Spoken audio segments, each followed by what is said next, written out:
తెలుగు రాష్ట్రాల్లో అతిపెద్ద lift manufacturer lifts dealership కూడా ఇవ్వబడును. మాజీ ఎమ్మెల్యే వల్లభనేని వంశీని విజయవాడ పటమట పోలీసులు అరెస్ట్ చేశారు.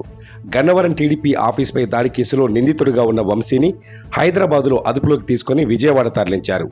గత కొంతకాలంగా అజ్ఞాతంలో ఉన్న ఆయనను గురువారం ఉదయం పట్టుకున్నారు. అయితే టీడీపీ ఆఫీస్పై దాడి కేసులో తనకు ముందస్తు బెయిల్ ఉందని పోలీసులతో వాదించారు వంశీ.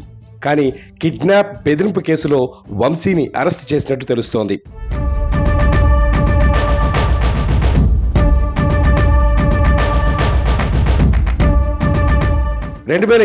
ఫిబ్రవరి 20న గన్నవరం టీడీపీ కార్యాలయంపై దాడి జరిగింది. వైసీపీ అనుచరులు, వైసీపీ నాయకులు దాడి చేసి నిప్పు పెట్టారని ఆరోపణలున్నాయి. కార్యాలయంలోని ఫర్నిచర్ ను ధ్వంసం చేయడంతో పాటు పలువురు టీడీపీ నేతలను గాయపరిచి వాహనాలను తగలబెట్టారు.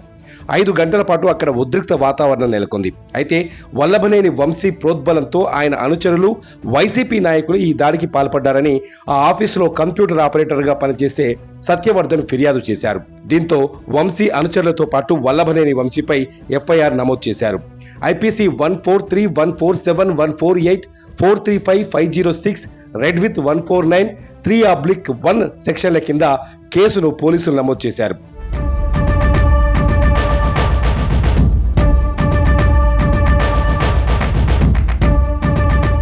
అయితే ఇటీవల సత్యవర్ధన్ కేసుతో తనకు ఎలాంటి సంబంధం లేదంటూ విజయవాడలోని ఎస్సీ ఎస్టీ కేసుల ప్రత్యేక న్యాయస్థానంలో హాజరై తనకు ఈ కేసుతో సంబంధం లేదంటూ అఫిడవిట్ సమర్పించారు. దీంతో ఈ కేసు మరో మలుపు తిరిగింది. అయితే సత్యవర్ధన్ను వల్లభనేని వంశీ కిడ్నాప్ చేసి బెదిరించి కోర్టులో అఫిడవిట్ వేయించారనే ఆరోపణలు వచ్చాయి.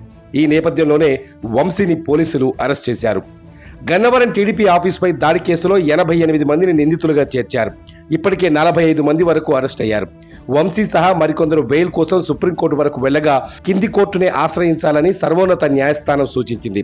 71వ నిందితుడిగా ఉన్న వంశీ అరెస్టు కోసం గతేడాది రంగం సిద్ధం చేశారు. కానీ ఆయన అజ్ఞాతంలోకి వెళ్లిపోయారు.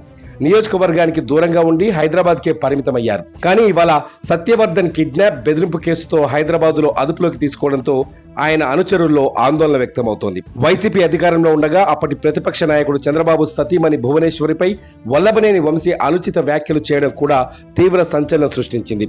ఆ తర్వాత కూడా నారా లోకేష్ చంద్రబాబులపై వ్యక్తిగతంగా తీవ్ర విమర్శలు చేశారు. మరోవైపు ఉమ్మడి కృష్ణా జిల్లాలో గ్రావెల్ మట్టి తవ్వకాలపై గన్నవరం మాజీ ఎమ్మెల్యేపై విజిలెన్స్ విచారణ జరుగుతుందని, త్వరలో చర్యలు తీసుకుంటామని మంత్రి కొల్లు రవీంద్ర అసెంబ్లీ వేదికగా ప్రకటించారు. ఈ కేసులన్నీ వంశీని వెంటాడుతున్నాయి. మరి ముందు ఏం జరుగుతుందో వేచి చూడాలి.